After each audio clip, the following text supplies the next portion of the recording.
¿Qué tal? Bienvenidos a Informe León. En los próximos minutos hablaremos de la situación del folclore tradicional con asociaciones como la Banda de Gaitas Sartaina de Astorga, que sin embargo se ha quedado sin un lugar para ensayar. Les mostraremos además la última operación de incautación de droga de la Guardia Civil en la provincia con 1.500 plantas de marihuana. Y por último visitaremos una de las sillerías más valiosas de España, la de la Catedral de León. Estos son los tres temas que abordaremos hoy. Acompáñenos, aquí comienza Informe León.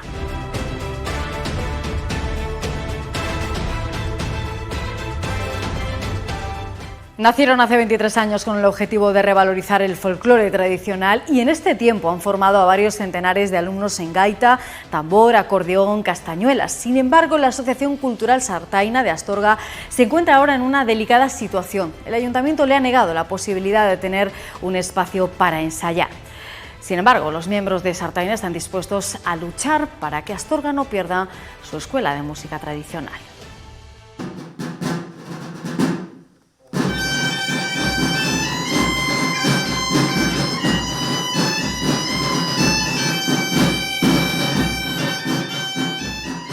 Su trabajo durante más de 2 décadas ha permitido que la música que crearon los mayores haya sobrevivido y puedan aprenderla, apreciarla y mantenerla viva a las nuevas generaciones. Bueno, en Astorga prácticamente había muy poquito. Estaba la flauta del tambor maragato y poco más.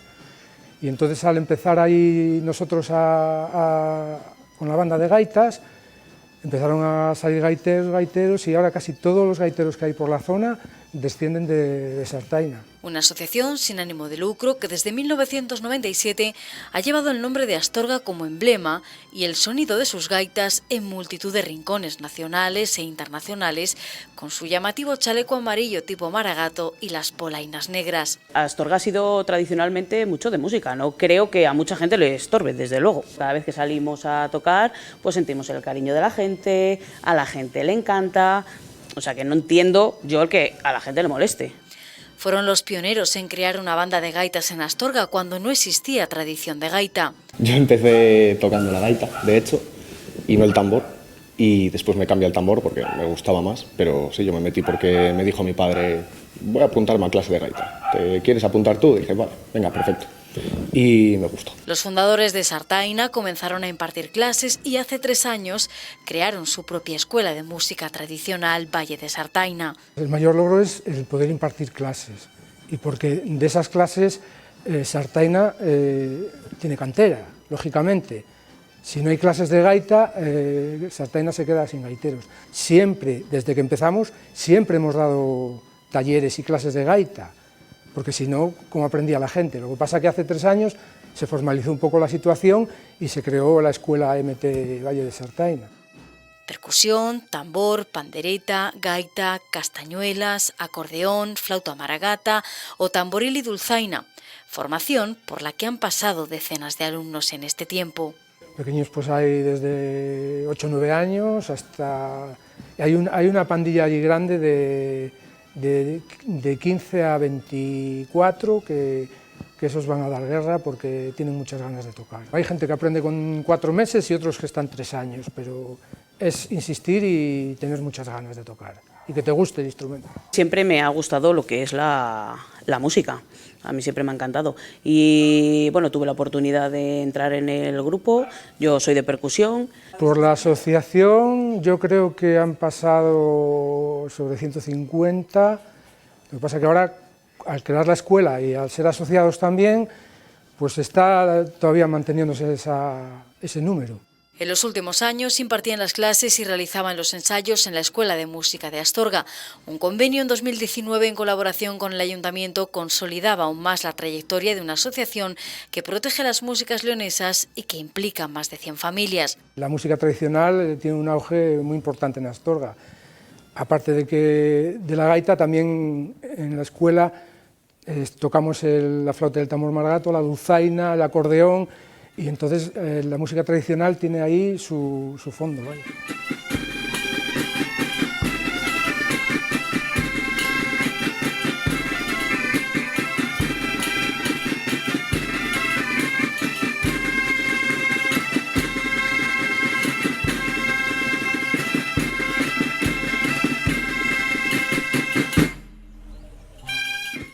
Sin embargo, las diferencias con el actual equipo de gobierno en el uso de las instalaciones ha terminado con Sartaina fuera del edificio de la Escuela de Música y sin un lugar para desarrollar su actividad. Que teníamos que desalojar el aula porque no podíamos estar allí, porque era ilegal el convenio, que nos estamos informando más a ver si es legal o no, y que creemos que es legal. Una banda que no tiene dónde tocar, pues obviamente mucho no puede hacer como banda. Y una escuela que no tiene aulas donde poder dar clase, pues muestra lo mismo. Con la pandemia en marzo, abril, desalojamos el aula, pero la principal causa es que es ilegal y que molestamos porque metemos mucho ruido.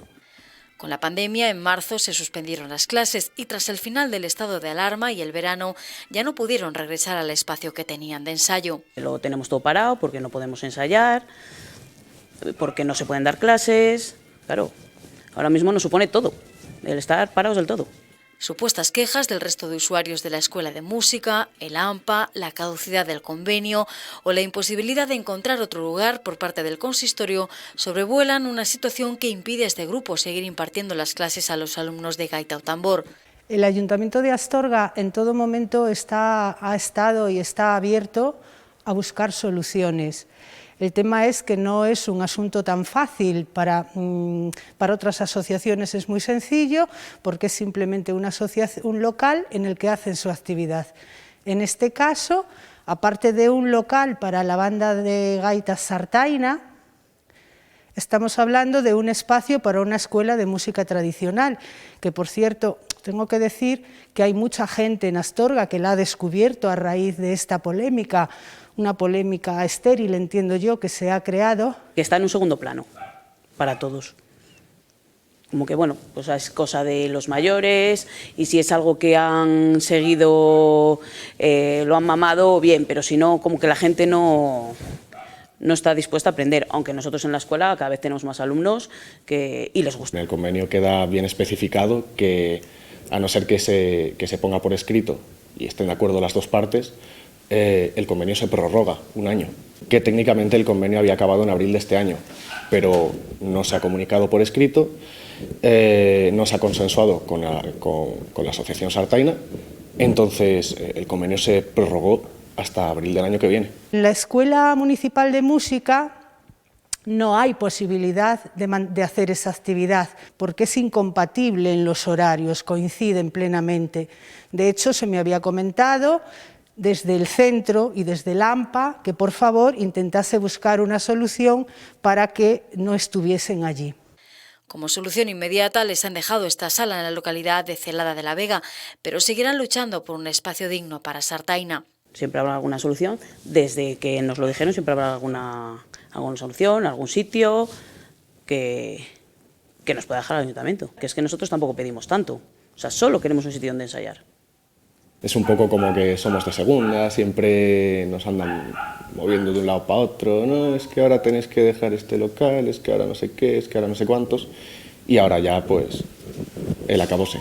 Yo les ofrezco, para empezar ya lo que habíamos hablado, el polideportivo. Ahí puede ensayar Sartaina sin ningún problema, todos los días.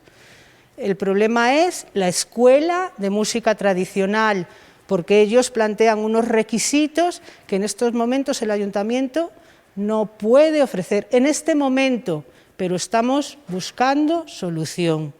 Por lo menos un poco digno, que tenga ventilación, que esté adecuado a las circunstancias de ahora y que desde luego que sea un sitio digno. La realidad es que la agrupación ha experimentado multitud de cambios de locales en toda su historia. En 23 años llevamos 12 locales, que yo creo que hay que asentar un poco las cosas, ¿no? Solo pedimos un aula para poder ensayar y poder enseñar lo poco o lo mucho que sabemos. No hay ningún otro sitio en Astorga donde poder aprender. Se tendría que ir a León, que ahora mismo está complicado, o se tendría que buscar otro sitio, irse a Galicia, Asturias, a buscarse alguna otra asociación, y ya digo que cerca de Astorga no hay ninguna.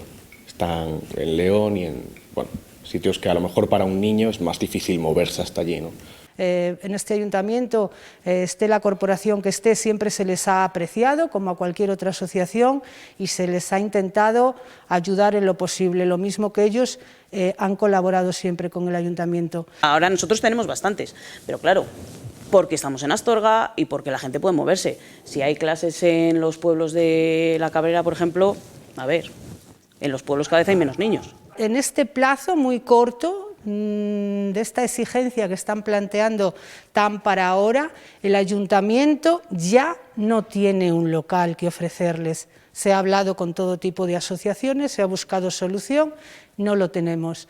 Hablar de Sartaina es ponerle sonido a las justas de Hospital de Órbigo o a la batalla de Villadangos.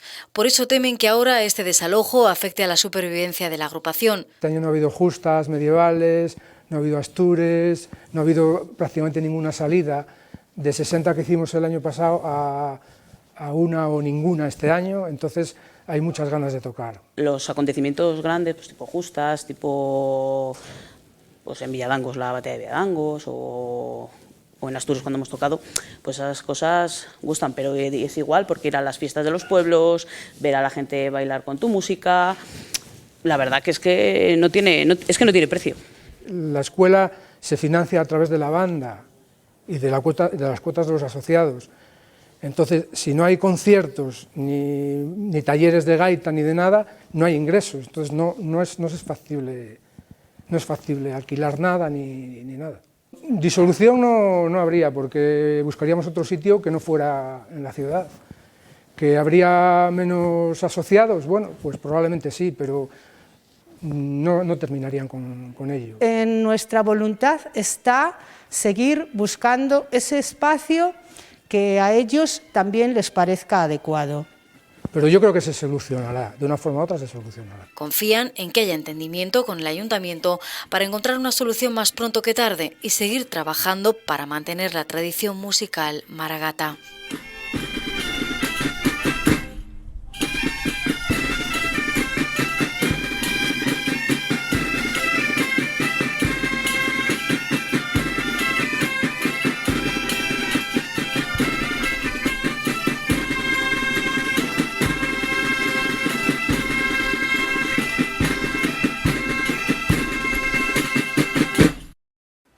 La planta más famosa en España es la cannabis sativa. De ella se obtiene la marihuana y el hachís. Ambas son las sustancias ilegales que más consumen los jóvenes de entre 15 y 24 años. Esto se refleja en el número de cultivos que se han incautado en los últimos años. Solo en Castilla y León se confiscaron 13.465 plantas de marihuana. El hallazgo más importante hasta la fecha se ha producido hace pocas semanas en las localidades leonesas de Miñambres y Villamontán de la Valduerna. Así como van a ver, persigue la Guardia Civil a los traficantes de droga en la provincia de León.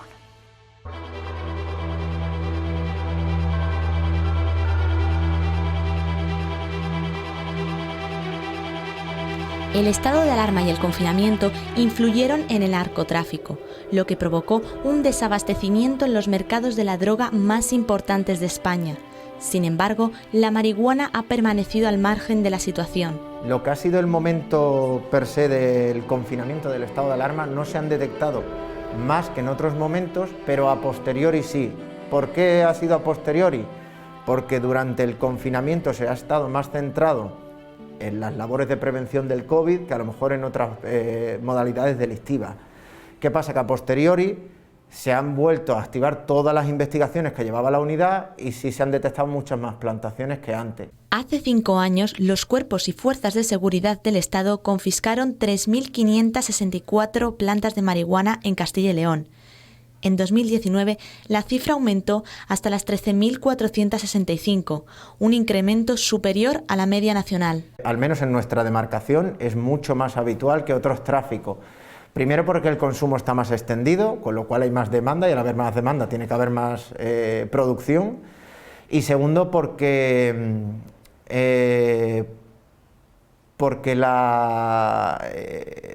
a mi juicio el sentir social contra la marihuana no está tan condenado como por ejemplo contra la heroína o contra la cocaína. Se ven como drogas más duras y se descartan más o se se rechazan más por la población. Sin embargo, la marihuana no está tan mal vista. Desde el mes de junio se ha desmantelado en la comunidad más de una veintena de explotaciones, la mayoría en operaciones dirigidas por la Guardia Civil. Las operaciones más sencillas suelen ser aquellas que tenemos conocimiento de algo que es, por así decirlo, que clama al cielo, ¿no? Una vivienda, en muchos casos, que nos alerta un vecino que huele a marihuana, que hay movimientos extraños, se montan unos servicios de control principalmente, se constatan esos olores, esos movimientos de personas y se solicitan a la autoridad judicial las medidas, ¿no? Que en este caso serían entradas y registros.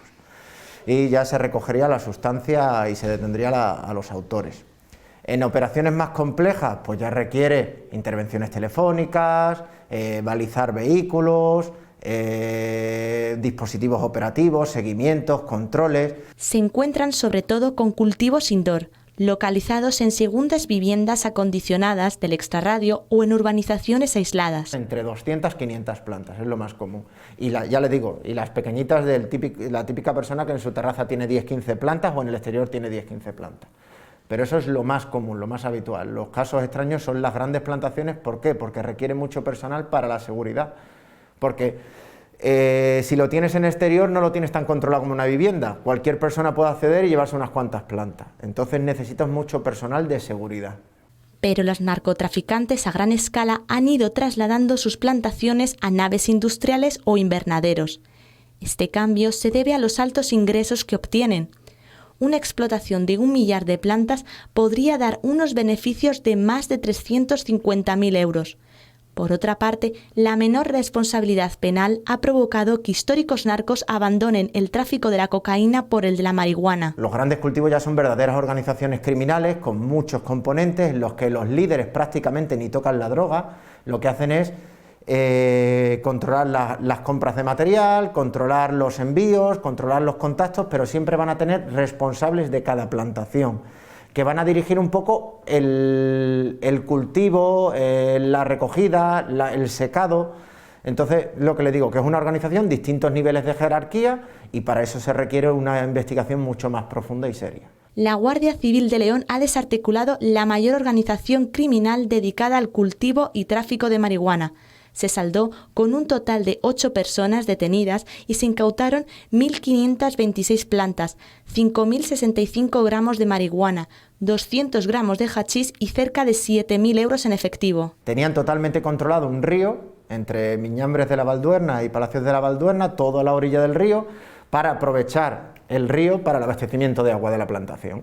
Entonces tenían sus motores, zonas de seguridad, empalizadas para evitar ser detectados. Y a mayores tenían otra plantación en el paraje de las Tejadas de Molina Seca, que estaba tan apartado de las vías de comunicación que fue realmente totalmente imposible retirarlo con vehículos. No se podía acceder en vehículo a la zona y tuvimos que retirarlo con helicóptero. El problema de la marihuana no afecta solo a nivel nacional. La producción de cannabis es una realidad que ha puesto en alerta a la propia Europol, que prevé un incremento de estas plantaciones. Se emplean técnicas de selección genética para aumentar las cosechas anuales hasta 5, pero además que tengan un alto concentrado de tetrahidrocannabinol, conocido como THC, el componente psicoactivo del cannabis. Las organizaciones delictivas, especialmente las de gran nivel, no se centran en un país. Hoy día las fronteras no existen, y más a nivel europeo. De ahí que organizaciones como Europol, Interpol estén continuamente informándonos de los nuevos desarrollos que consiguen estas organizaciones, de elaboración de semillas, procesado de las mismas, qué tipo de nutrientes son los más recomendados y que se están haciendo en exclusiva para las plantaciones de marihuana. Según el informe del Observatorio Español de las Drogas y las Adicciones del 2019, el consumidor habitual de cannabis es un hombre entre 15 y 24 años, aunque el perfil del traficante no se detecta fácilmente. Particularmente con el tráfico de marihuana lo que vemos es que hay todo tipo de perfiles. Está la persona que se planta sus plantitas simplemente para autoconsumo en su propia terraza y tiene 2, 3, 5 plantas, el que da un paso más allá y no solo lo tengo para mi autoconsumo, sino también para surtir a mis familiares y amigos, no pasa de ahí, pero ya hay tráfico. En este documento se señala que el 97% de los menores de 18 años que se han tratado por consumo de drogas ilegales en 2018 lo han hecho por problemas asociados al consumo de cannabis. Por esa razón, algunos partidos políticos consideran que la solución pasaría por la legalización de esta sustancia. Yo sinceramente soy de la opinión de que cualquier droga hay que prohibirla. Dejarla es simplemente, pues bueno, pues sacar más impuestos, es mi opinión. Lo que considero es que las organizaciones delictivas, me da igual que se dediquen a la marihuana que a la cocaína, hay que atajarlas de la misma manera. Y si por cocaína se ingresa en prisión, en marihuana debería también ingresarse en prisión. La opinión pública ha colocado a la marihuana como una droga inocente y el negocio no para de crecer. Habrá personas que la prueben y no tengan problemas, pero otras sufrirán sus efectos y estarán abocadas a formar parte del mercado de las drogas.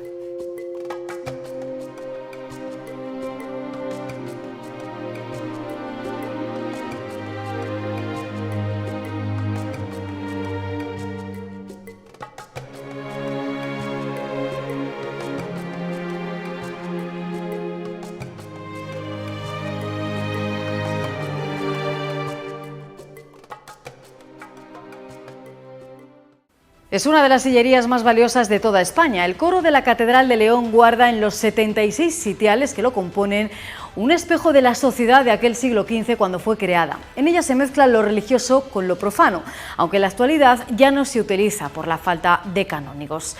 Hoy conocemos los secretos de un espacio donde se rezaban cantando las 7 oraciones diarias.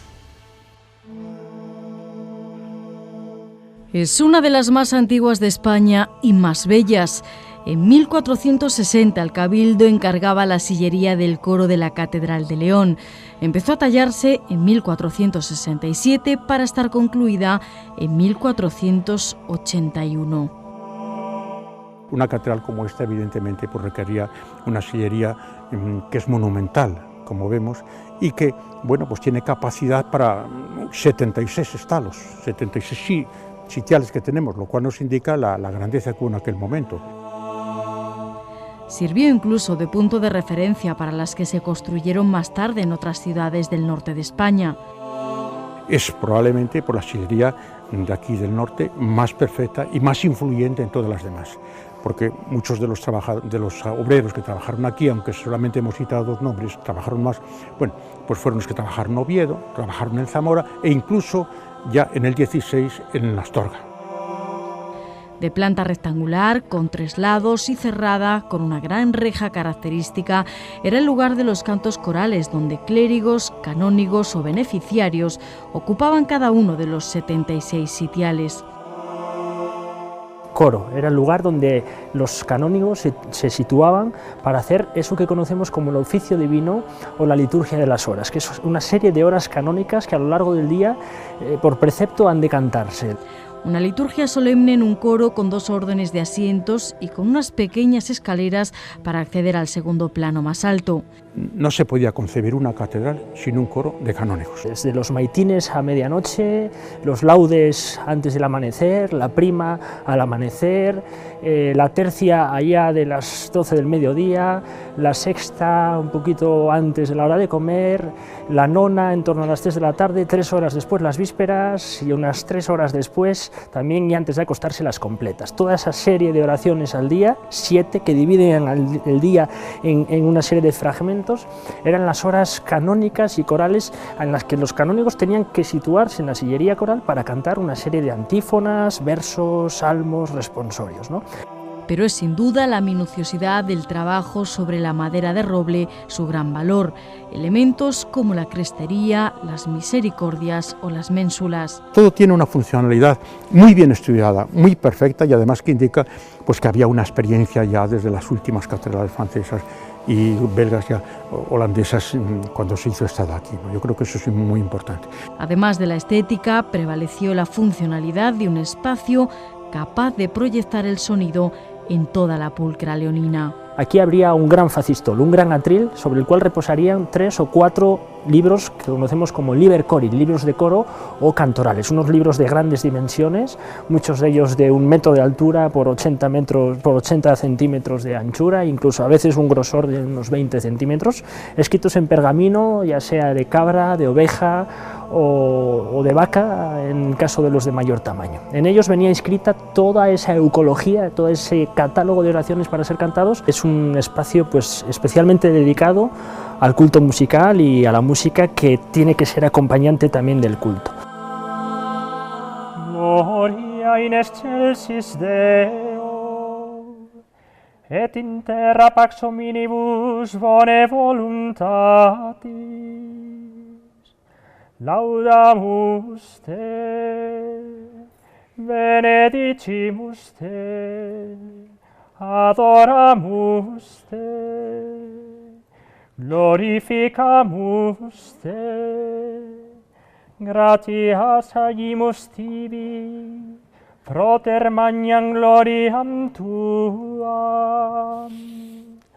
Domine Deus, res celestis, Deus Pater omnipotens, Domine Filii unigenite, Iesu Christe altissime.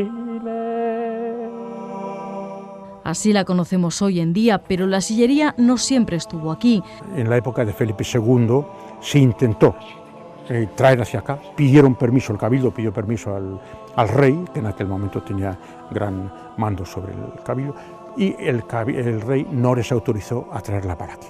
Todavía hubo otro intento posterior cuando un obispo dice, y tampoco les dejaron. Se hizo para colocarla en el presbiterio, como era tradicional en las catedrales góticas francesas, y allí estuvo. Ocupaba los dos primeros intercolumnios próximos al altar, con las sillas paralelas al eje de la iglesia.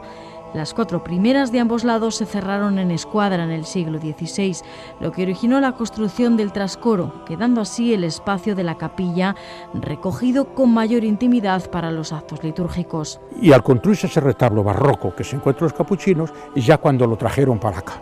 Es en esa época cuando se instala aquí. Y ya no hubo ningún problema porque ahí ya no cabía el presbiterio, no había espacios y se trajo para aquí dentro. Entonces ha estado aquí. En algunas catedrales llegó incluso a plantearse quitar la sillería porque cegaba el altar mayor de la catedral. En León, no. Cuando se terminó la obra de la restauración de la catedral, todavía hubo un arquitecto que quiso volver a colocarla allí.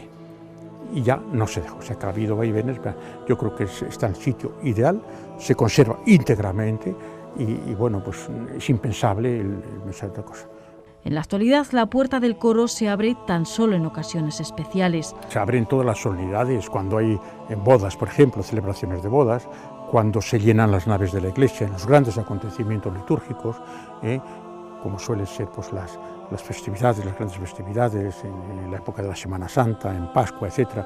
Cuando se celebra el culto en toda la catedral, esa puerta se abre. Esa puerta está construida a principios de siglo. Pero es sin duda la iconografía de la sillería de la catedral lo más valioso, un repertorio de temas religiosos y profanos que curiosamente no escandalizaban hace 6 siglos. Y en aquel momento también había ese concepto de pleno de la Edad Media, que el templo era como el arca de Noé, ahí cabía todo, ¿no?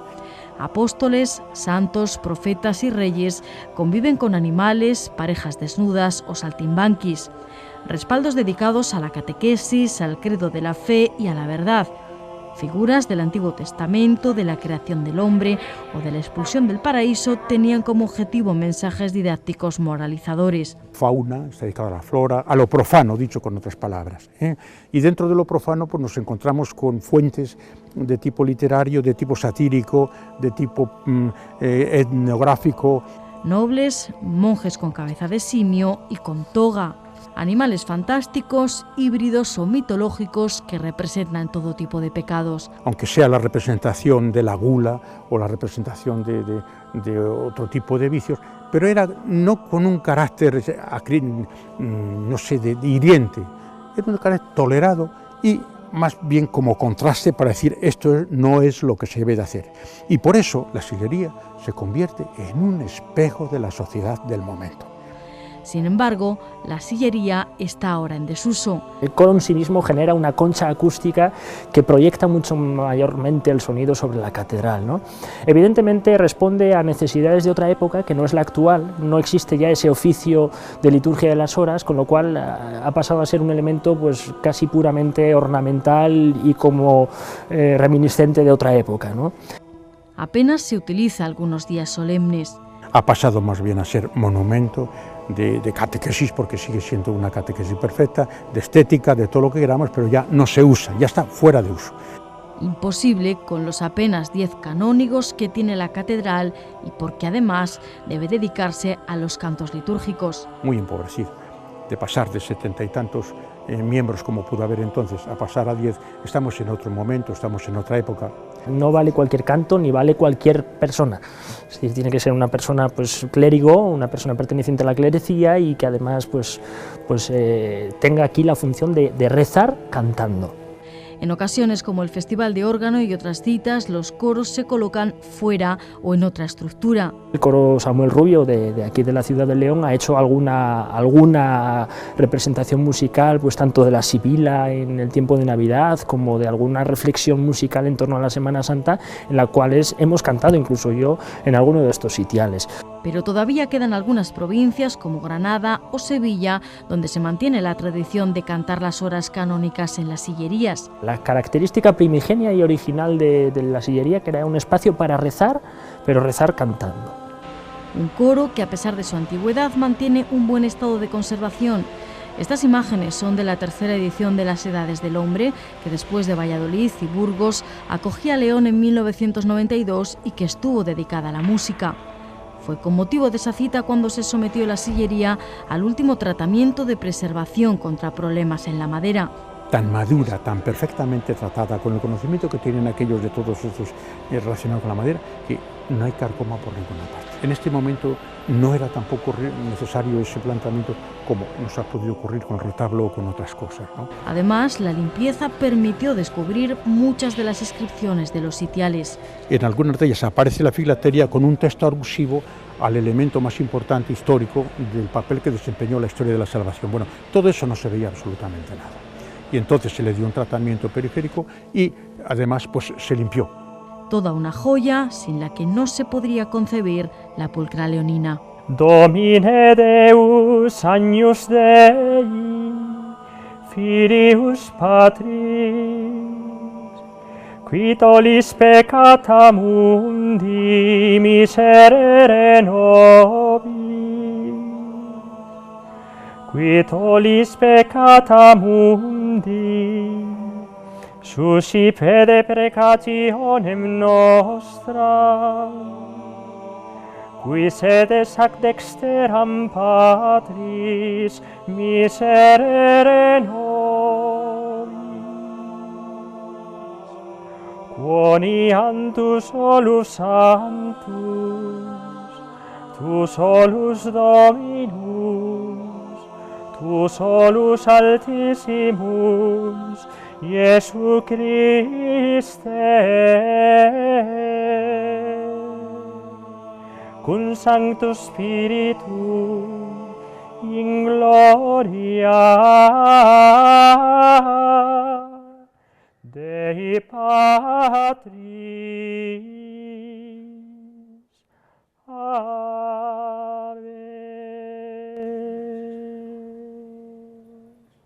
Con este reportaje nos despedimos hoy, pero ya saben que este programa Informe León regresará dentro de 7 días con nuevos temas. Aquí les esperamos, no nos fallen. Adiós.